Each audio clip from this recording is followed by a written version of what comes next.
voilà, bonjour à tous, bonjour Anne. Bonjour, bonjour à tous. Bienvenue à ce webinaire. Donc, je vois Élise, je vois Benoît. Bonjour Élise, bonjour Benoît. Est-ce que vous pourriez nous confirmer que vous nous entendez? Je sais que ma caméra a coupé, c'est le temps de récupérer une bonne connexion. Je pense que ça devrait se récupérer dans 30 secondes. Enfin, dans peut-être, je sais pas. Et puis, dès que, de toutes les manières, juste dites-nous si dans le chat si vous nous entendez bien. Et bienvenue dans ce deuxième webinaire sur le sujet du retour au travail pour les personnes neuroatypiques. Et bonjour Dominique, super, on vous entend. Merci Stéphanie, parfait. Bon, écoutez, c'est top. Nous sommes au deuxième webinaire sur le sujet du retour au travail pour les personnes neuroatypiques et ou en situation de handicap. Et je suis ici avec donc Anne Mongermont. Anne, du coup, si ça te convient, je te laisse te présenter en quelques minutes, toi et ton entreprise. Et puis après, je ferai la même chose. Eh bien, très bien. Alors, donc, je suis Anne Germont, je suis éthologue et associée de Handi Réseau. Handi Réseau, c'est un cabinet conseil qui travaille dans l'accompagnement de salariés en situation de handicap, mais également qui propose des formations et des événements. Propose Femmes en E1, puisque les trophées de Femmes en E1 sont organisés par Handi Réseau, ainsi que Entreprendre. Voilà, et donc ma spécificité, donc, c'est d'être éthologue et de travailler avec des personnes neurotypiques ou neuroatypiques pour les aider sur des problématiques de l'emploi. Voilà. Est-ce que vous voulez que je vous parle un petit peu éthologie? Oui, c'est ce que j'allais te demander et te proposer. Est-ce que tu pourrais, s'il te plaît, expliquer ce qu'est l'éthologie? Alors, l'éthologie, c'est à la base une science plutôt naturaliste, en fait, puisqu'elle a été développée au début des années 1900 par Konrad Lorenz, qui était passionné par la vie animale. Donc, qui, voilà, s'était dit qu'à partir du moment où un animal, dans une collectivité et dans un environnement naturel, avait un comportement, que par l'occurrence de ce comportement, on allait pouvoir trouver le sens. Ça, c'était vraiment la toute base, en fait, de ce qu'on appelle aujourd'hui l'éthologie classique, où on dessinait les comportements des animaux pour comprendre leurs fonctions, leurs buts, etc., etc. L'éthologie, en fait, a beaucoup, beaucoup évolué et elle s'est enrichie, notamment parce que plein de chercheurs se sont dit, en fait, ce qui est intéressant dans le comportement, c'est que ça peut englober de façon beaucoup plus large et beaucoup plus vaste les autres sujets des autres sciences, puisqu'aucun des scientifiques ne se parle. Et si les éthologues devenaient des scientifiques qui sont en capacité de parler à tous les autres scientifiques et de comprendre les interactions entre les sciences. Et du coup, l'éthologie moderne, c'est aujourd'hui une science appuyée sur toutes les autres sciences. Donc, un éthologue est toujours un spécialiste de différents sujets. Donc, plutôt la neurobiologie, plutôt la psychologie, plutôt la sociologie. Enfin, voilà, nous, on est des spécialistes, en fait, et notre objectif, c'est toujours de comprendre. Alors, pour moi, parce que je suis un éthologue humain, les êtres humains à travers différents prismes. C'est top. Alors du coup, normalement, mon image a été récupérée. Donc, bonjour de visu à tout le monde. Merci beaucoup, Anne. C'est super intéressant. Alors du coup, en fait, je vais également me présenter en quelques instants et puis revenir sur le sujet du jour. Donc, je m'appelle, pour celles et ceux qui ne me connaissent pas et qui vont également regarder le replay, donc je m'appelle Lilia Rechetniak, j'ai cofondé la société Ipipine il y a un peu plus de 3 ans maintenant. Et en fait, notre objectif est de favoriser, faciliter, encourager l'inclusion des personnes neuroatypiques dans le monde du travail. Donc, ça peut être les entreprises ou les employeurs publics, vraiment peu importe. Par neurodiversité, on entend les personnes au potentiel intellectuel, les personnes hypersensibles, les personnes avec des troubles du spectre autistique, les personnes avec des troubles du déficit de l'attention, avec ou sans hyperactivité, et les personnes avec des troubles 10. Alors, il y a beaucoup de mots troubles dans tout ça. Je ne suis pas une grande fan. Et un autre mot qui n'a pas une connotation positive, c'est que j'ai fait ça suite à des diagnostics donc hypersensibilité au potentiel et troubles du spectre autistique. Mais voilà, on essaie de démontrer, parce que c'est réel, que toutes ces particularités peuvent avoir et présenter des atouts énormes. Et c'est vrai que, et on va aborder ce sujet-là aujourd'hui plus particulièrement pour le retour après le confinement, peuvent présenter des particularités de fonctionnement. Donc, du coup, la semaine dernière, on était avec Sandra. Bonjour Sandra, je vois que tu es là. Donc, on a abordé ce sujet-là pour la première fois avec Sandra qui nous a raconté, qui nous a expliqué en fait ce qui peut se faire en entreprise pour préparer le retour des personnes neuroatypiques et ou en situation de handicap. Et juste pour rappel, donc, bon, il y a un replay, donc je vous invite à le regarder si ce n'est pas encore fait. Et pour rappel, Sandra a parlé des différentes mesures, donc des différents partenaires qui existent, qui peuvent aider, et également des différentes choses qui se font déjà pour des situations de retour au travail pour des personnes suite à des maladies, par exemple, ou d'autres situations. Et également, elle a parlé de la médecine du travail, de la psychologie du travail, etc. Et j'avais parlé de Anne la semaine dernière en la présentant comme donc éthologue, et j'avais aussi mentionné le titre de job coach. Alors je suis désolée, je sais que c'est pas ça, mais c'est bon, c'est un petit peu un mot que j'entends très souvent dans les entreprises et c'est pas très grave. C'est voilà. pas grave. Moi, ça me m'offusque pas du tout. D'accord, c'est cool. Et en fait, c'est le point de vue, c'est surtout la richesse d'un point de vue terrain, puisque Anne, tu accompagnes des personnes, tu accompagnes des entreprises, comme tu disais, neurotypiques ou neuroatypiques. Et en fait, j'aurais aimé compléter, donc grâce à toi aussi, compléter ce qu'on a dit la semaine dernière. Pour commencer, si tu veux bien, quelque chose que tu as expliqué dans un webinaire que tu as fait avec Andy Réseau, qu'est-ce qui se passe en fait dans notre cerveau en temps de crise et pourquoi est-ce que c'est une époque particulière? Donc vraiment, point de vue science et physiologie. Alors, je vais essayer à ce moment-là de faire quelque chose d'assez clair, puisque c'est toujours plus simple d'expliquer avec un schéma à l'appui que je n'ai pas là. En fait, pour comprendre, une des théories sur le cerveau, c'est de dire que nous avons 3 cerveaux. Ces cerveaux ne sont pas arrivés au niveau du temps en fait de l'espèce, ne sont pas arrivés aux mêmes époques en fait dans notre espèce. Le premier cerveau est un cerveau reptilien que nous partageons donc avec les reptiles. C'est un cerveau, on va dire, de survie. Donc, il est très adapté pour nous permettre, en fait, de ne pas avoir à réfléchir pour que notre afflux sanguin passe dans le corps, que voilà, votre cœur pompe, que vous respiriez, etc. On parle d'un cerveau de survie. Au-delà de ça, donc ça fait vraiment à peu près une balle de golf que nous avons ici au niveau du tronc cérébral.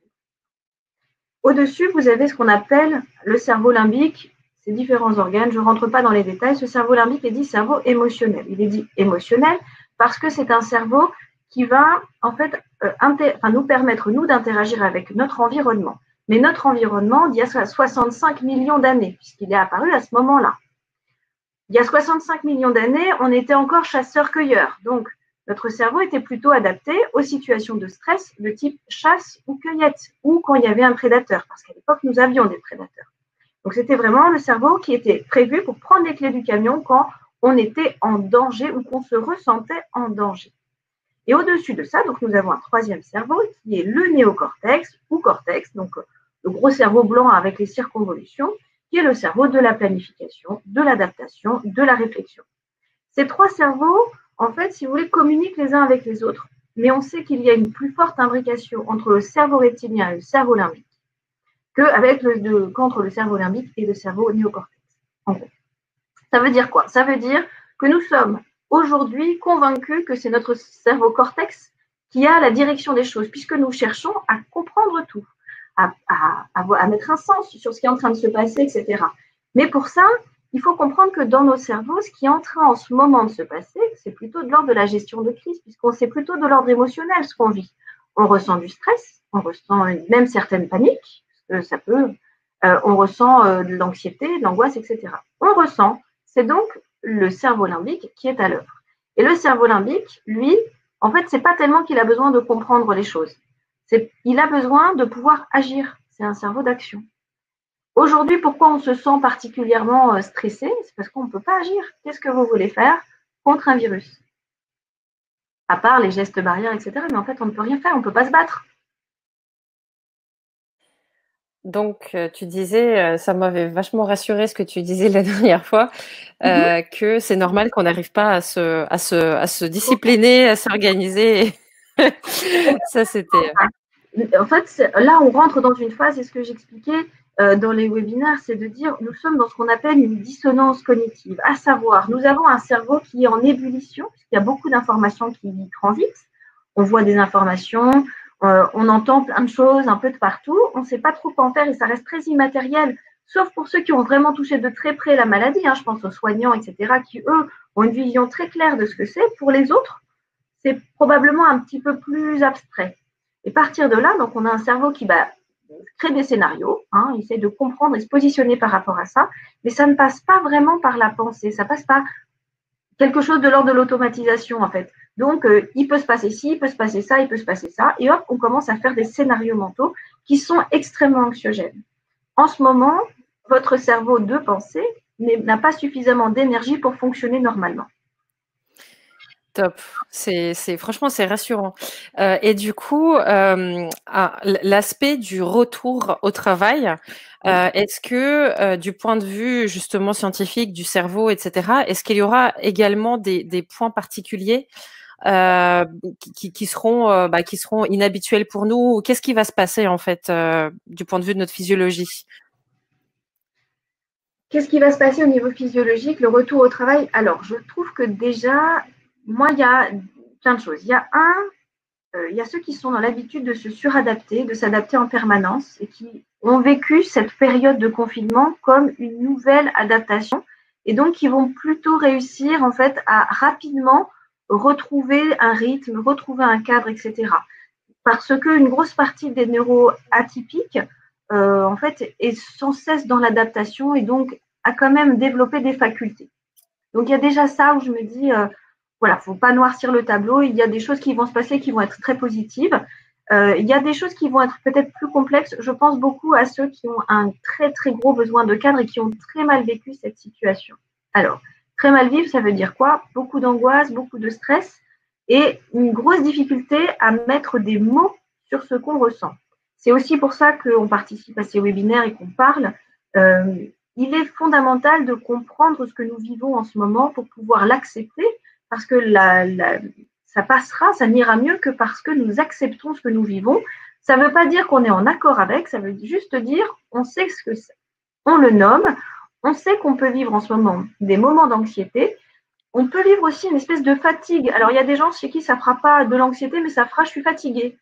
Il y a des gens chez qui ça fera j'arrive pas à m'organiser du tout. Bon.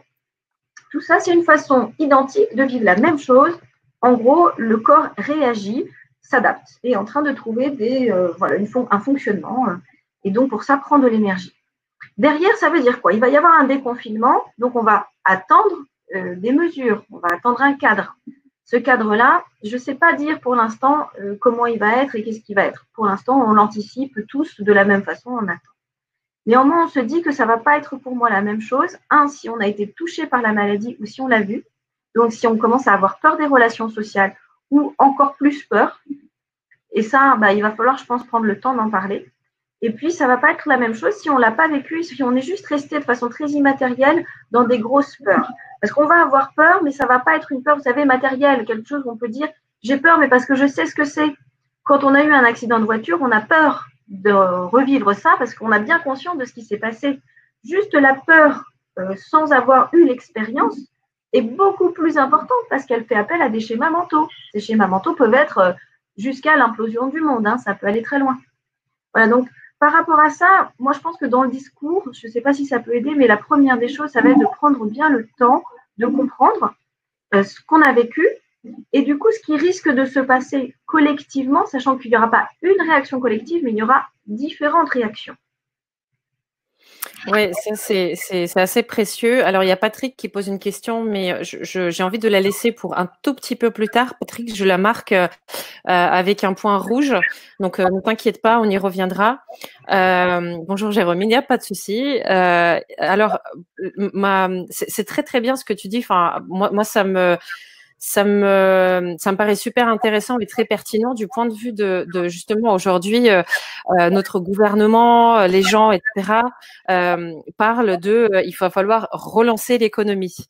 Alors, relancer l'économie, oui, effectivement, il va falloir le faire parce que sinon, bah, en fait, tous autant qu'on est, on va en subir les conséquences.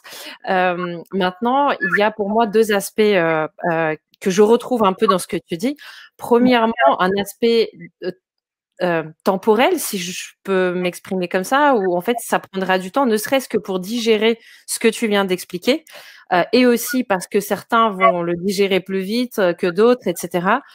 Et puis aussi relancer l'aspect de comment est-ce qu'on, enfin, en gros, quel changement est-ce qu'on peut et doit et va apporter euh, pour que ça se passe éventuellement différemment, mieux? Est-ce qu'on aura appris des choses de tout ça? Alors, bon, là, on sort un peu du sujet. Effectivement, on aura, je pense, appris plein de choses et on en a parlé un petit peu avec toi en échangeant offline du fait que, bah, par exemple, et d'ailleurs, on en a parlé avec Sandra et les autres aussi la semaine dernière, le télétravail. Bah, peut-être que certains pourront en faire un peu plus qu'avant parce qu'on aura vu l'efficacité et en tout cas, on ne perd pas en efficacité autant qu'on le craignait et puis en plus, ça peut faire du bien. Euh,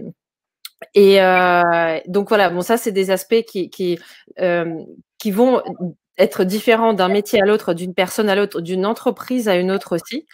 Et également, il y a des personnes euh, pour avoir discuté et discuté tous les jours avec beaucoup de neuroatypiques, je sais très bien qu'il y en a plein qui adorent cette phase de confinement parce que, enfin, pas tous les aspects, bien évidemment, mais en tout cas, le fait d'avoir la possibilité de ne pas prendre les transports, de ne pas se confronter à la foule, de ne pas se confronter à l'hyper cocktail sensoriel qui nous fatigue et qui voilà. Donc, est-ce que pour certains profils, certaines personnes, les aspects comment dire, euh, les différents aspects en fait de la reprise, est-ce qu'ils vont finalement être plus durs que le confinement lui-même? Alors, moi, je ne pense pas, puisqu'ils survivaient quand même avant. Mais c'est vrai que, comment je vais vous dire, en fait, il va y avoir un grand besoin de mots, je pense, à l'issue du confinement. Et il y aura un besoin aussi d'y aller peut-être progressivement, notamment pour les neuroatypiques qui ont hyper bien vécu cette phase où il y avait moins de contact, peut-être, mais du coup, qui ne vont pas pouvoir d'un coup faire pas du tout de contact, énormément de contact. Je pense qu'il y aura un moment d'adaptation. Peut-être qu'on pourra les épargner pendant un petit peu de temps ou faire ça de façon très progressive. Ça, on peut le comprendre. Je pense aux neuroatypiques, mais je pense aussi aux gens qui souffrent de certaines phobies, qui se retrouvent aussi très bien sur le fait d'être chez eux, confinés, etc. Et c'est difficile de se dire, oh là là, mais demain, ça veut dire je vais repartir. Ça veut dire je vais devoir retrouver de l'adaptation en moi pour me réadapter. Mais là, tout de suite, je suis pas encore, voilà, je suis pas prête. Je suis pas prête. Je voudrais encore un mois de confinement en plus pour me préparer psychologiquement. Et j'ai beaucoup de gens qui me disent ça. Moi, je me dis que ça va pouvoir s'aménager dans la mesure où on arrive à en parler, à exprimer les choses et à pouvoir s'organiser parce que finalement, on se doute bien qu'on ne va pas tous retourner en entreprise d'un coup. Pardon. Alors oui, tout à fait. Effectivement. Alors du coup, qu'est-ce que les entreprises peuvent mettre en place? Est-ce qu'il y a des solutions auxquelles elles peuvent réfléchir dès maintenant, en fait, à mettre en place pour que finalement, en fait, la reprise soit efficace, mais que également les besoins individuels des personnes soient respectés autant que possible, tout en sachant que, bien évidemment, il va y avoir autant de façons de vivre tout ça que de personnes, comme tu le dis très bien. Alors moi, je vais vous donner les conseils que je donne aujourd'hui de façon un peu classique. Déjà aux managers, commencez dès maintenant à organiser des plans de charge. Tout simplement, c'est une chose toute bête, mais le fait de pouvoir se projeter dans ce qui va se passer, ça va nous aider tous. Il n'y a pas de question de Tipeee ou d'Atipeee sur la question, mais juste de se dire, voilà, on va reprendre à peu près entre telle date et telle date, parce que bon, ça j'imagine bien que ce n'est pas forcément simple, mais les routines de journée, on peut commencer à redonner en fait de l'information sur ce qui va être attendu au niveau des équipes. Je pense aux équipes de production, par exemple, qui vont avoir des deadlines à suivre, qui vont revenir de façon à peu près, je pense, classique avec la situation avant le confinement. Il ne faut pas hésiter à parler, voilà, vraiment de dire on va reprendre l'activité, vous aurez des attendus à 15 jours, par exemple, et on va s'organiser progressivement pour que les équipes puissent retravailler et reprendre en charge leurs activités. Ça, je pense que rien que de pouvoir poser ce cadre-là, c'est important. Il y a une autre chose qui me semble importante, et je le dis souvent, c'est de ne pas hésiter à parler. À parler parce que je pense que les gens ont vécu des peurs, ont vécu des questionnements en fait qui sont en lien avec l'emploi. On n'est pas forcément habitué à ces questionnements-là, en tout cas à en faire parler sur la place publique, de parler de j'ai peur d'aller au boulot, j'ai peur d'être malade du fait de mon travail, sont des questions qui sont très classiques dans le milieu handicap. C'est des questions, on est à l'habitude, c'est vrai, professionnels dans la branche handicap, on est très habitué à ça. Mais les autres, non, en fait, ils ne savaient pas qu'on pouvait se poser des questions comme ça. Et ils ont dû découvrir très violemment des questions sur lesquelles, voilà, quelque part, nous, on a une routine de fonctionnement. Donc, par rapport à ça, je pense que c'est important d'en parler. Pour le coup, nous avons plus facilement les mots que d'autres parce que, voilà, comme je vous dis, on travaille dedans, on sait que c'est une question. Et donc, on a forcément déjà des débuts de réponse quand je dis ça. À partir du moment où on comprend que depuis des années, on intègre des personnes en situation de handicap, on a donc trouvé des solutions. On a trouvé des façons de répondre à leurs peurs. Elles venaient travailler. Je pense qu'il y a plein de personnes qui ont des syndromes autistiques avec des peurs relationnelles importantes, mais qui travaillaient et qui tenaient, et ça se passait très bien. Donc, quelque part, c'est que les solutions, en fait, elles existent assez simplement. C'est effectivement peut-être limiter le bruit, limiter certaines interactions, organiser les choses. Voilà, tout ça, on va le mettre en place, je pense, de façon naturelle parce qu'il n'y aura pas une possibilité de se réunir. Je pense aussi aux managers. Qu'est-ce que ça va être la réunion d'équipe demain? Est-ce qu'on continuera à avoir des réunions avec des Skype? Est-ce qu'on va allouer des amphis pour pouvoir avoir tout le monde avec 2 mètres d'écart? Je ne sais pas. Je ne sais pas. Qu'est-ce qu'on va réfléchir demain en entreprise pour pouvoir permettre à tout le monde de se sentir en sécurité quand il vient travailler et quand il travaille? Donc, finalement, moi, ce que j'entends avant de passer à la lecture de quelques questions et commentaires, parce qu'il y en a eu quelques-uns, ce que j'entends aussi, c'est que quelque part, les entreprises, et quand je dis les entreprises, là, en l'occurrence, je pense aux individus qui travaillent dans les entreprises, notamment les managers, les personnes qui s'occupent de mettre les choses en place pour d'autres, il faut aussi qu'ils se fassent confiance quelque part. Qu'ils se disent, OK, en fait, bien sûr, c'est une situation inédite, mais je peux me faire confiance parce que moi et mon entreprise, nous avons les moyens de faire les choses puisqu'on l'a déjà fait depuis des années, quoi. En fait, ce que je trouve génial dans cette période, c'est qu'en fait, nous n'avons pas de choses préécrites.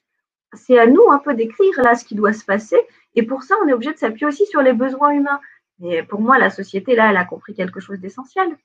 Effectivement, à partir du moment où on comprend qu'on doit répondre à l'enjeu de sécurité émotionnelle, parce qu'on est aussi sur de l'émotionnel, de ses salariés, en fait, elle aura compris comment est-ce qu'on va faire pour déconfiner, mais pas que les personnes en situation de handicap, pour déconfiner tout le monde.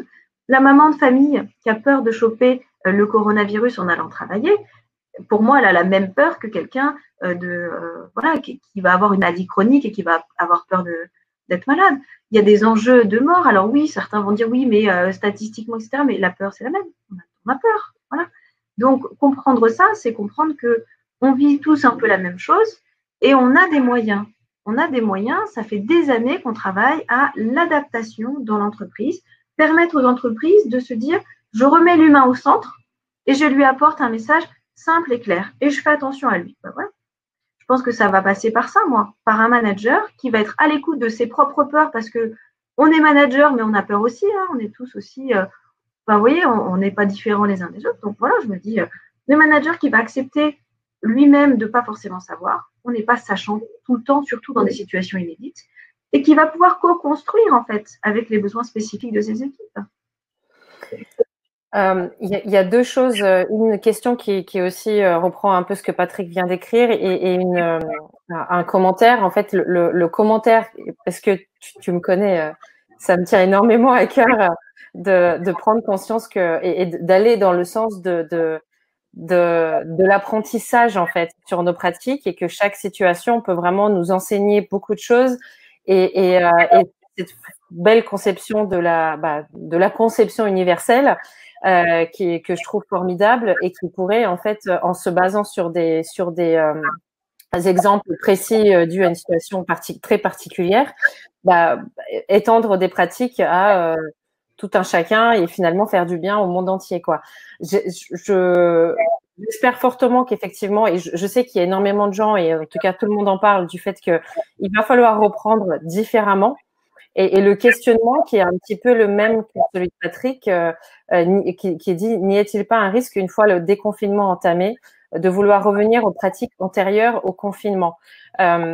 Parce que la situation que tu décris du manager qui ne se place plus en sachant, mais qui accepte en fait de co-construire en se basant sur les besoins de ses collaborateurs, ça pour moi, ça va être, je sais que ça va être une réalité pour beaucoup de managers. Enfin, j'y crois.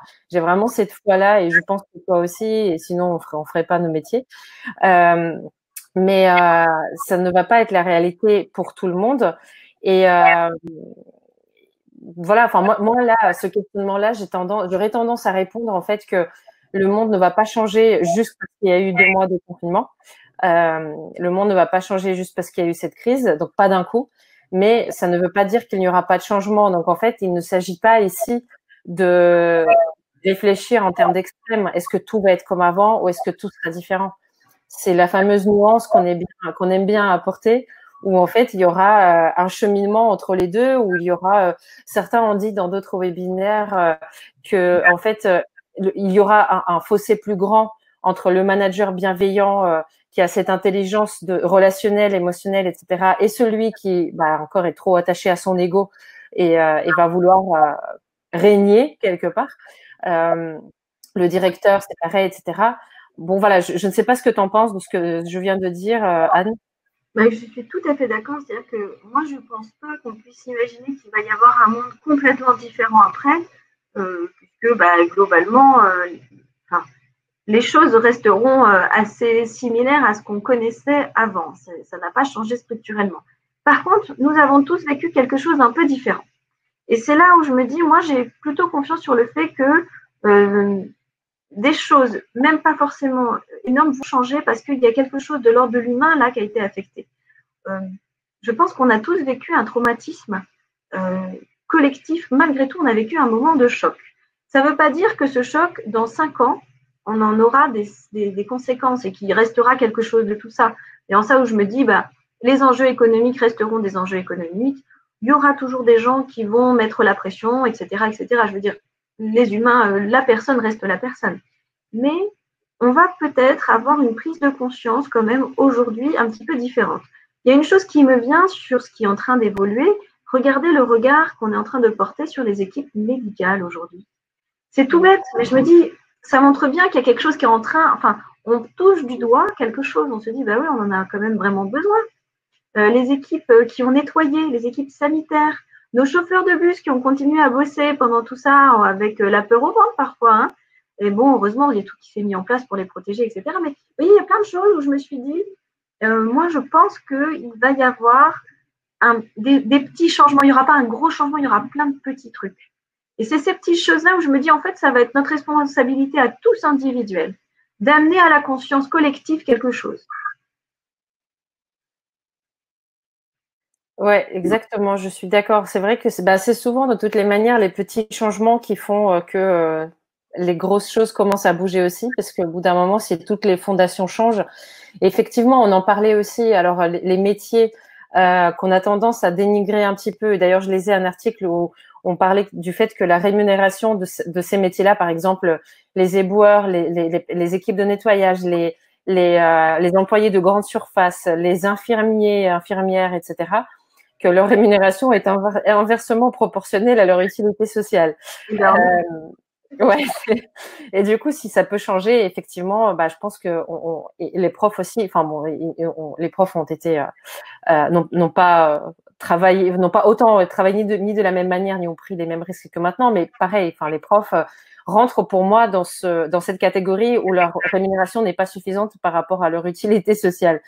Et bref, et effectivement, Sandra aussi la semaine dernière a évoqué un autre sujet qui est celui de la peur. Et ça, j'aimerais bien avoir ton avis, Anne, puisque en fait, finalement, là, pendant le confinement, il y a aussi une conscience qui, je pense, peut se décliner soit en peur, soit en rassurance, soit en dépit. Enfin, j'en sais rien. En fait, je pense plein de ressentis différents sur le ressenti de l'utilité de son métier. C'est pour certains, c'est exactement l'inverse que pour les caissiers, caissières, etc. Par exemple, les personnes finalement qu'on a mis au chômage partiel pendant 2 mois parce que, en fait, c'est pas d'utilité vitale, leur métier n'est pas d'utilité vitale. Est-ce que elles se posent des questions sur existentielles en fait, sur l'utilité de leur métier et comment est-ce que la reprise va se passer pour elles, etc. En fait, moi je trouve que ça a été très anxiogène pour les personnes qui ont été mises en chômage partiel ou en chômage, voilà, parce que, outre l'importance vitale ou non, mais je me suis dit, c'est pour l'entreprise, en fait, on leur envoyait le message, en gros, on peut pas vous garder en ce moment, là, on peut pas tout gérer. Et en fait, je pense que ça a surtout fait naître des peurs d'être licencié demain. Aujourd'hui, on entend beaucoup parler de crise économique, etc. Et je pense qu'aujourd'hui, il y a ça qui existe dans la tête de beaucoup de salariés qui se sont retrouvés pas présents sur un terrain ou pas en télétravail. Il y a eu des peurs. Enfin, je vous dis encore une fois, le problème, c'est que nous sommes dans une période où les peurs sont exacerbées. J'ai envie de dire, votre cerveau limbique ayant pris les commandes, vous êtes plus sensible. On est plus dans l'émotivité. C'est tout à fait normal. Et effectivement, du coup, on s'est fait tous des scénarios plus ou moins catastrophiques. Est-ce que demain, ça veut dire que cette peur, elle est réelle? C'est une peur. Une peur, elle n'est pas plus réelle que irréelle. Enfin, ça dépend sur quoi c'est. Effectivement, je me dis, on ne connaît pas les conséquences économiques de la crise. On peut simplement se dire qu'il ne faut pas prendre comme la question de l'intérêt de son travail par rapport à une entreprise, le fait d'être en chômage partiel. Ça, pour moi, ce n'est pas une question d'intérêt. C'est plus une question de était-ce faisable? Est-ce que ça a été prévu? Est-ce que c'était possible de maintenir l'activité? Et quelles en étaient les conséquences? Et surtout, je pense que c'était un enjeu financier, parce que la réalité, c'est qu'il y a beaucoup d'entreprises qui ont pris des décisions, pas par l'importance des métiers, mais par l'importance financière. Comment récupérer des sous? Parce que une majorité de TPE, PME, en ce moment, un petit peu peur de ce qui va se passer là. Ouais, exactement. Je suis d'accord. Merci pour les explications. Alors, ce que je te propose, Anne, si ça te va, c'est qu'on passe à la lecture des questions et des commentaires. Et puis, de toutes les manières, il y a d'autres choses qui vont nous venir au fur et à mesure de la lecture, je suis sûre.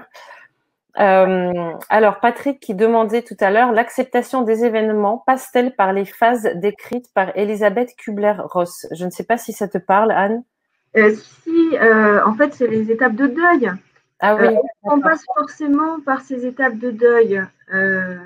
En fait, elle a décrit toutes les étapes, mais ce n'est pas forcément des étapes par lesquelles nous sommes tous amenés à passer en suivant un schéma stricto sensus. Là, je ne sais pas s'il y a un deuil à faire. Là, je pense que nous sommes sur une phase, je dirais plutôt que nous sommes sur l'acceptation et la résilience suite à un traumatisme. Je le vois plus, alors ça, c'est plus un angle que je trouve que la psychologie nous apprend plus de choses que la psychiatrie sur ce sujet, avec je vis un traumatisme, j'ai pas les moyens forcément de dire, d'agir, de faire, je sais pas comment me positionner, je ressens des peurs, je ressens des choses. Et alors, surtout dans la question de l'autisme, j'ai du mal à me connecter à ce que je ressens. Je sens des choses très violentes, très fortes, un peu dans tous les sens, et j'ai du mal à me positionner, à me cadrer. Donc ça, je pense qu'on va tous y passer à un moment. Je veux dire, ça va être quelque chose. Ça va être plus important peut-être chez les personnes autistes, mais pour tout le monde, on va avoir cette phase un petit peu d'acceptation, comme je le disais au départ. Et puis je vais être fatiguée parce qu'on va me redemander de me réadapter pour ressortir avec des mesures que je vais devoir appliquer, avec de la distanciation sociale. On est tous plus ou moins à l'aise avec ça. Si je suis habituée à saluer les gens, comment je les salue demain? Est-ce que demain, je vais arriver devant mon entreprise, je ne peux pas faire la bise aux gens, alors je fais quoi? Vous voyez, il y a plein de petites choses qui vont devoir se renégocier. Et puis en même temps, l'absurdité de devoir prendre un transport en commun blindé et de manger à 1,5 mètre de ses collègues, Je veux dire, on va vivre des choses qui vont poser des questions profondes, je trouve, demain. Voilà, j'ai répondu à la question. En gros, je ne pense pas qu'on va passer par les différentes étapes de deuil. Moi, je ne pense pas. Je pense qu'on va passer par une étape d'acceptation, par des étapes de renégociation intérieure de comment je fais pour trouver ma voie là-dedans, et par je me réhabitue une fois que je suis en accord avec ce que je mets en place, par toute une phase de fatigue et donc d'acceptation, dans le sens je me suis adaptée, je reprends un nouveau cadre. D'autant plus que, en fait, ce qui me vient quand tu expliques ça et tu parles des peurs, surtout de l'inconnu, en fait, c'est le fait que même quand Macron avait annoncé le confinement, beaucoup de personnes, je regardais un petit peu les articles et les réseaux sociaux, beaucoup de personnes, en fait, se sont plaintes du fait que ce n'était pas assez clair, que les consignes n'étaient pas assez claires. Puis, comme on en parlait avec toi tout à l'heure, masque, pas masque, obligatoire, pas obligatoire, est-ce que ça aide, est-ce que ça n'aide pas? Et sur le déconfinement, pour l'instant, on est dans le flou total, on ne sait pas, parce que le chef du gouvernement, l'autre jour, là, il a parlé pendant 2 heures pour finalement pas dire grand-chose, si je peux me permettre d'être cash. Donc, on est dans l'inconnu, en fait. Donc, probablement que, enfin, moi, en tout cas, quand je pense au déconfinement, c'est la première chose qui me vient à l'esprit. C'est surtout comment, est-ce que les consignes seront suffisamment claires? Et je dis ça, ça me préoccupe probablement aussi parce que j'ai des troubles du spectre autistique, parce que je me dis, en fait, elles vont être où les lignes? Ça va être quoi? Si on me dit, il faut absolument que tu portes un masque, je préfère ça plutôt que si on me dit, OK, tu portes un masque si tu estimes qu'il y a un danger. Non, mais moi, je suis pas médecin, je n'estime rien du tout. Enfin, dans ce cas-là, je préférerais me dire, je le porte à tous les coups ou je ne le porte jamais. Donc, il y a tout un tas de trucs et effectivement, ce n'était pas nécessairement des personnes autistes qui disaient sur les réseaux que c'est pas suffisamment clair. Donc, on aura encore beaucoup d'inconnus à gérer, quoi. Moi, je suis tout à fait d'accord avec le fait que ce soit pas clair et je me dis en même temps, il faut toujours se méfier quand c'est trop clair pour que ça ne devienne pas l'opposé inverse, une personne par wagon, attendre 1h30 sur le quai de la gare pour pouvoir prendre son train. Enfin, c'est aussi que, voilà, à partir du moment où on met en place des règles, surtout quand elles vont être à ce niveau-là, c'est-à-dire que là, on parle des règles au niveau d'un pays, je pense que j'aime bien le côté bon sens aussi, moi. J'aime bien se dire, on peut aussi s'appuyer tout sur notre bon sens. À partir du moment où il y a des masques et on peut tous en bénéficier, ben, disons-nous qu'on peut en prendre, donc on en met. Et puis, moi, je comprends quand même qu'aujourd'hui, on nous conseille tous d'aller travailler avec un masque. Voilà, alors, FFP2, tout ça, bon, il y a quand même des gros inconnus sur tout ça. Je ne dis pas qu'on est tout à fait organisé, je me dis juste, j'ai vu dans certaines entreprises, quand ils ont pris des mesures draconiennes, voilà, pour limiter, effectivement, et c'était une bonne chose, hein, c'est une bonne chose de le faire si ça rassurait les gens, mais il y a des moments où ça devenait presque trop, en se disant, mais du coup, on vient travailler et en fait, on a l'impression qu'on est dans une énorme bulle ou qu'on est pestiféré parce qu'il y a une personne qui va faire sa pause pour prendre un café, d'après, il y a un mec qui vient tout désinfecter, tout machin, tout truc. Enfin, demain, ça peut pas non plus être ça. On peut pas vivre comme sous Tchernobyl. Enfin, je veux dire, à un moment, il faut aussi peut-être qu'on se prépare tous à devoir se parler, se dire, ben voilà, moi, je suis pas à l'aise sur tel et tel type de choses. Préparer peut-être des réunions plus sur des billets comme on fait là. Peut-être que ce sera plus serein pour tout le monde. Mais en tout cas, moi, j'ai peur quand on met trop de règles. Voilà, parce que je me dis, j'ai peur que ce soit en fait étouffant et que ce soit un deuxième confinement, mais dehors. C'est vrai. Merci, parce que moi, j'avais pas du tout pensé à ça sous cet angle-là. Donc, en effet, merci d'avoir contrebalancé mon point de vue. Un micro-échange là sur le chat qu'il y a eu tout à l'heure où Fanny dit oui, le retour à la réalité va être difficile, et Patrick qui répond mais Fanny, le confinement est la réalité. Alors, c'est mon ADN. J'aime bien naviguer entre les extrêmes. Et en fait, aussi mettre la lumière sur le fait que ce qu'on met dans les mots, c'est des contenants, et ce qu'on met dedans, en fait, ça va être différent pour chacun. Ce que Fanny met dans le mot réalité n'est probablement pas la même chose que ce que Patrick met dans le mot réalité. Et du coup, il n'y a pas vraiment de débat, c'est juste qu'on n'a pas défini clairement ce qu'on veut dire par le mot réalité. Pourquoi je me permets d'en parler maintenant et que j'évoque ça comme un point qui me paraît très important? Parce que je pense que quand on va parler de nos vécus, il risque d'y avoir déjà qu'il y a beaucoup de malentendus juste à cause des définitions différentes des termes. Mais alors, quand on va parler de nos vécus, ça risque enfin, si on peut éviter les clashs entre personnes qui à la base s'entendent très très bien ou ont plein de trucs en commun, potentiellement en tout cas, autant le faire. Et effectivement, bon, le confinement est la réalité du moment jusqu'au 11 mai en France, voilà, pour l'instant. À partir du 12 mai ou du 11 mai, il va y avoir une réalité différente. C'est tout. Il n'y a pas vraiment je pense que ce que Fanny voulait dire, et je comprends, et encore une fois, ça me paraît suffisamment important, le retour à la réalité, parce qu'en fait, on accepte le fonctionnement habituel d'avant la crise, un peu comme une normalité, une réalité inévitable. Et ce retour-là, il nous fait un petit peu peur, et je pense c'est pour ça qu'on parle de comment est-ce qu'on peut changer les choses à partir de maintenant. Maintenant, je pense que la réalité, de toutes les manières, elle est différente aujourd'hui et elle sera différente demain. Donc, voilà. C'est tout ce que je voulais dire par rapport à ça. Stéphanie qui disait « Cet aspect est également vrai pour les personnes neurotypiques, ne pas vouloir passer de main à tous ces contacts multipliés. » Oui, bien sûr, enfin, tout ce qu'on dit, ça ne concerne jamais que les neuroatypiques.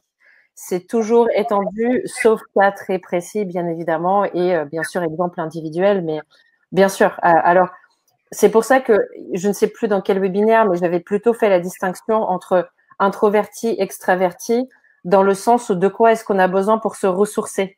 Il y a des personnes qui ont besoin de solitude pour se ressourcer. Elles vivent probablement plus facilement le confinement que les extravertis qui ont besoin du contact avec les autres pour se ressourcer.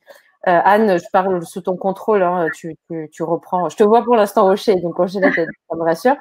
Mais voilà, tu n'hésites pas à me reprendre, mais en tout cas, c'est effectivement, il y a des neurotypiques introvertis, extravertis, des neuroatypiques, introvertis, extravertis. Donc voilà, c'est beaucoup plus vaste que juste cette distinction-là.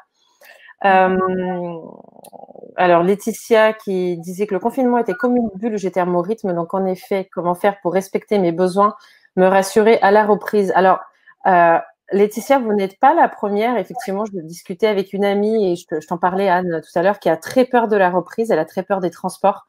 Elle a très peur du contact avec trop fréquent avec les autres parce que finalement, le confinement nous a ramené, pour les personnes qui en ont besoin, à un confort sensoriel qui effectivement était comme une bulle.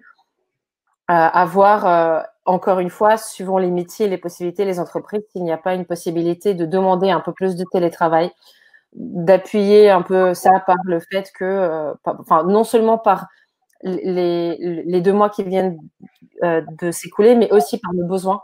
Et ça, pour moi, c'est largement de l'ordre de ce contexte-là. J'explique toujours dans les entreprises, quand je fais des sensibilisations, des formations, que on peut demander des adaptations, des aménagements, si ça fait partie, en fait, non pas d'un caprice, mais d'un besoin concret, d'un besoin fondamental pour être bien, pour être efficace, pour pouvoir bien faire son travail, ne pas péter un plomb au bout d'une semaine, ne pas risquer le burn-out, etc., etc. Et je pense que, si ça pouvait avoir l'effet de nous éviter de nous malmener nous-mêmes parce qu'on a peur de demander quelque chose, déjà, ça serait bien, en fait. Et puis, pour répondre, si je peux me permettre, en fait, c'est très important, moi, je trouve, cette période de confinement, parce que c'est vrai qu'il y a quelque part en nous, on s'est recentré. On s'est retrouvé en dehors de plein de responsabilités, en fait, d'un quotidien qui nous amenait, en fait, effectivement, parfois à nous user, à être fatigués, voilà, aller parfois au-delà de nos propres limites. Et c'est intéressant ce que vous dites de dire, moi je me suis retrouvée parce que du coup je me suis recalée sur mon propre rythme, mon vrai rythme à moi. Et ce qui est intéressant, c'est de se dire, il est comment ce rythme? Et en fait, si vous commencez à détailler les choses dont vous avez besoin, peut-être que ça pourrait aussi vous outiller pour connaître votre rythme de travail demain. Alors après, évidemment, ça dépend des contextes, ça dépend de ce que vous faites. Enfin, il y a plein de choses que, voilà, j'ai pas assez d'informations, mais je trouve que c'est intéressant parce que il faut pas perdre ce travail que vous avez fait sur vous pour vous recentrer, pour vous ressentir bien dans votre rythme. Mais ça sous-entend qu'il y a un gap important. Peut-être qu'on pourrait trouver un entre-deux. peut-être que ça peut être super quand on est chez soi, etc., mais ça peut être aussi pas trop mal à l'extérieur non plus. Peut-être qu'on peut imaginer des aménagements simples. Et alors en effet, je trouve ça super intéressant aussi. Et bon, c'est pas, je vais pas élaborer trop là-dessus aujourd'hui parce qu'on pourrait en parler pendant des heures, mais j'essaierai de faire un webinaire là-dessus. C'est justement exactement ce que tu viens de dire, Anne, parce que moi j'ai pris des feuilles A4, des feuilles blanches, et j'ai écrit ce dont je ne veux plus, ce que je veux, ce que j'aimerais garder après le confinement, etc.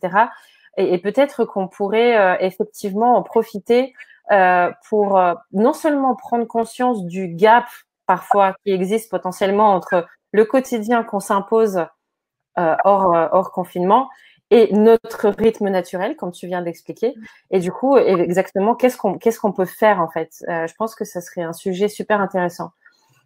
Alors, pour revenir aux questions, il y a Laetitia qui demande comment gérer le flot d'informations à la reprise, qui est souvent agressif, trop d'informations tout le temps.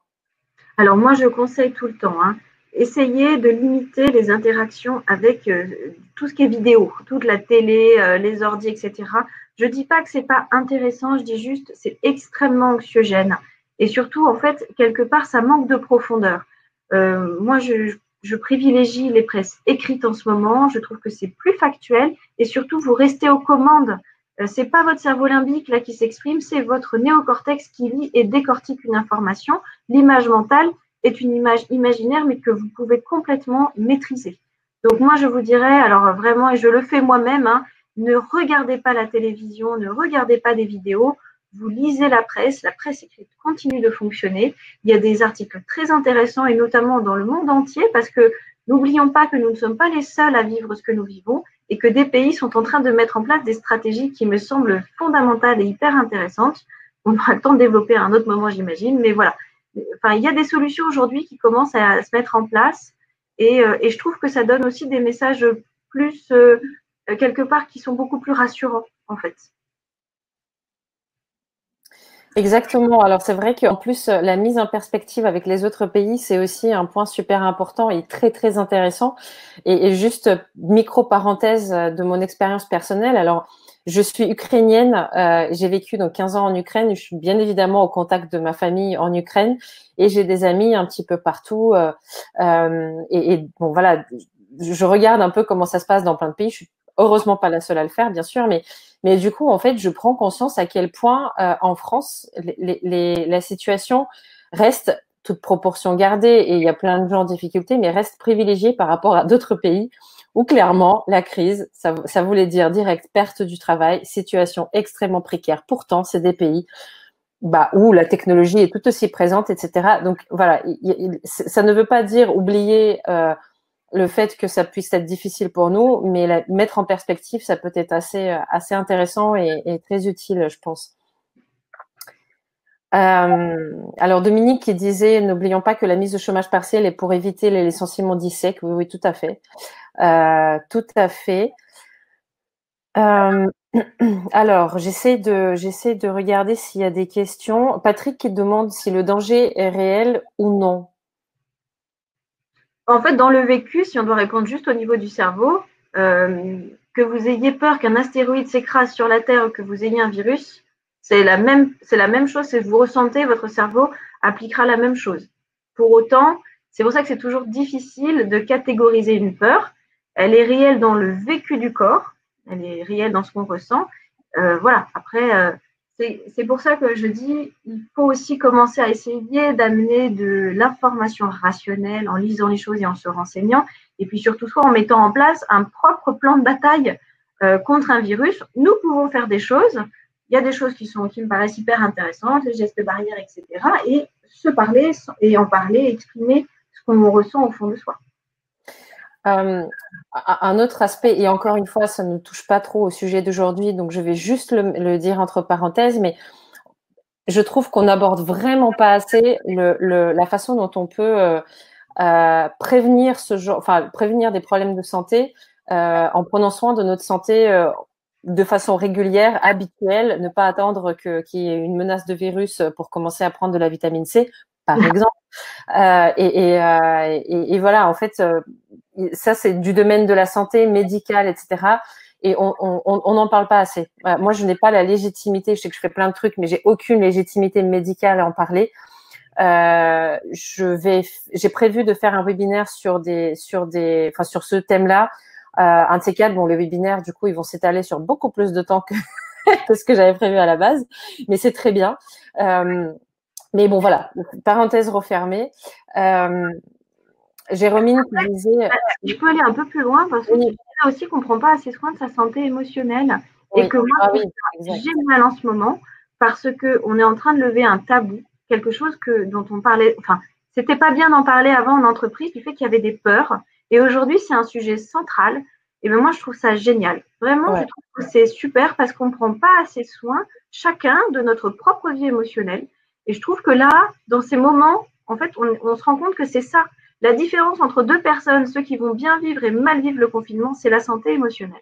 C'est la façon dont est-ce que je suis moi-même en capacité d'exprimer les choses? Est-ce que je me sens assez dans le lien à l'autre? Est-ce que j'ai suffisamment confiance dans mes liens, par exemple avec mon manager ou avec mes équipes, pour exprimer où j'en suis, comment je me sens, etc. et accepter ce que la personne va me renvoyer aussi, sa façon à elle de se sentir, etc. Voilà, et ça, je trouve ça en ce moment passionnant et je suis très au taquet en ce moment pour chercher ces informations-là parce que je trouve que la santé émotionnelle, c'est un sujet demain. Ah bah top. Écoute Anne, au plaisir de refaire un webinaire avec toi là-dessus parce que moi c'est vraiment quelque chose que je trouve non seulement passionnant mais nécessaire et voilà, pour moi c'est au cœur de plein de choses. Donc voilà, on en reparlera. Et d'ailleurs hier je disais que je ferai un webinaire. La date n'est pas encore prévue, mais vous le saurez bien évidemment. Alors le sujet était formulé différemment, mais finalement c'est un petit peu, ça se rejoint. Voire en faire deux parce qu'un ne suffira probablement pas. Juste sur le fait que même si il y a des situations qui sont difficiles à vivre pour nous, bah, il y a des choses qu'on peut faire dans notre quotidien déjà pour arriver à prendre plus de recul sur nos émotions, sur nos états d'âme, etc. Ça ne veut pas dire, par exemple, mieux manger pour arriver à mieux supporter le harcèlement au travail, ou faire du sport pour se défouler et finalement mieux supporter que notre collègue nous harcèle. Mais ça veut juste dire qu'il y a des choses qu'on peut faire, comme tu dis, prendre soin de sa santé émotionnelle et physique d'ailleurs, parce que bien évidemment la chimie entre les émotions, le corps et enfin, bon, voilà. On peut faire plein de choses pour avoir plus de clarté d'esprit finalement et pour mieux gérer tout ça. Tout à fait d'accord avec ce que Damien Caillot nous écrit, effectivement. Hein. La méditation, la cohérence cardiaque et la relaxation, demain, vont prendre beaucoup d'essor. Je suis tout à fait d'accord. Il y a beaucoup de gens en ce moment qui se mettent vraiment sur ces sujets-là parce que on se retrouve aujourd'hui à devoir gérer des stress, on va dire, légitimes. En fait, la différence avec avant, c'est qu'on faisait porter à la personne son propre stress en disant c'est ta faute, c'est toi qui. Là, aujourd'hui, on se dit là, les gens, ils sont stressés. Oui, mais c'est normal, il y a un virus. Et du coup, effectivement, moi, je suis tout à fait d'accord. Demain, il va y avoir une explosion de ça. J'espère dans les entreprises, en fait, de proposer des moments pour que les gens s'apaisent. Oui, tout à fait. Tout à fait. Je suis bien d'accord aussi et je suis ravie que ce sujet-là soit ressorti. Alors, vu l'heure, je suis obligée de trier un petit peu les questions. Jérôme parlait des applications téléphone, mais on va laisser ça pour un autre webinaire, d'autant qu'en fait, a priori, si j'ai bien suivi l'actualité, ça sera sur la base du volontariat. On n'est pas du tout obligé de faire quoi que ce soit avec les applis. Il y a Taïna qui pose une question. Si j'ai bien compris et si nous fonctionnons avec notre cerveau limbique reptilien pendant cette crise, est-ce que le déconfinement ne serait pas plutôt contre-productif? Non, non, du tout, du tout. En fait, le cerveau, il est là pour s'adapter à la situation que nous vivons. Donc, de toute façon, chaque jour, vous continuez à vous adapter. Donc, ça, c'est juste, moi, j'expliquais le fonctionnement, si vous voulez, si on prenait une photo à l'instant T. Le déconfinement, comme aujourd'hui, nous avons une date pour, quelque part, retrouver nos structures et nos cadres dans lesquels, au final, on était très rassurés dans ces cadres-là. Malgré tout, on les connaît, etc. Il ne va pas y avoir une situation extrêmement dramatique. Encore une fois, si elle est préparée et si toutes les personnes qui se disent que après l'après-confinement va être difficile, si on commence dès maintenant à préparer par des mots, effectivement, par des réunions, par juste une organisation, pouvoir se projeter dans l'après, moi, je pense que ça ne sera pas délétère. Super, merci. Alors, un petit thumbs up à toi de la part de Sandra qui disait: j'ai appliqué tes conseils, Anne, que tu avais donnés dans un autre webinaire, privilégier la radio plutôt que la télé. Je suis beaucoup moins anxieuse. Super. Ah, super. Bah voilà. Alors moi, j'ai pas de télé, donc comme ça, au moins. Mais tu as le téléphone. Et le téléphone, c'est pas mieux parce qu'il y a beaucoup, beaucoup de choses. Il n'y a pas de source. Moi, ça me rend dingue. Il faut faire vraiment attention avec l'information visuelle. Oui, oui, tout à fait d'accord. Et c'est vrai que, enfin, en fait, pour moi, le téléphone, il me sert à lire des articles écrits. Et après, bon, c'est encore un autre sujet, mais justement, les gens qui postent des trucs sans citer les sources, c'est une des choses au monde qui me met le plus en colère, en fait. Quand on affirme sans avoir checké. Enfin bon. Alors, Laetitia qui devait nous quitter un peu plus tôt, mais il y aura le replay, donc aucun souci. Miromon qui dit nos corps nous parlent, écoutons-les. Ah bah oui, bah c'est une très bonne amie à moi, Miromon qui travaille sur le corps. Donc tout à fait. Patrick qui disait: suis-je capable d'exprimer verbalement mes émotions? Ma réponse est claire, non. Alors je pense que dans mon expérience, c'est pas. Enfin, alors Anne, dis-moi ce que tu en penses, hein, mais je sais c'est comme si c'était presque une compétence à développer ou un talent ou je ne sais pas. Effectivement, tout le monde n'arrive pas forcément à bien exprimer les émotions. Mais pour autant, ça ne doit pas, parce que j'ai vu un commentaire de Dominique aussi qui disait que ça sera important de savoir exprimer à sa hiérarchie nos inquiétudes, etc.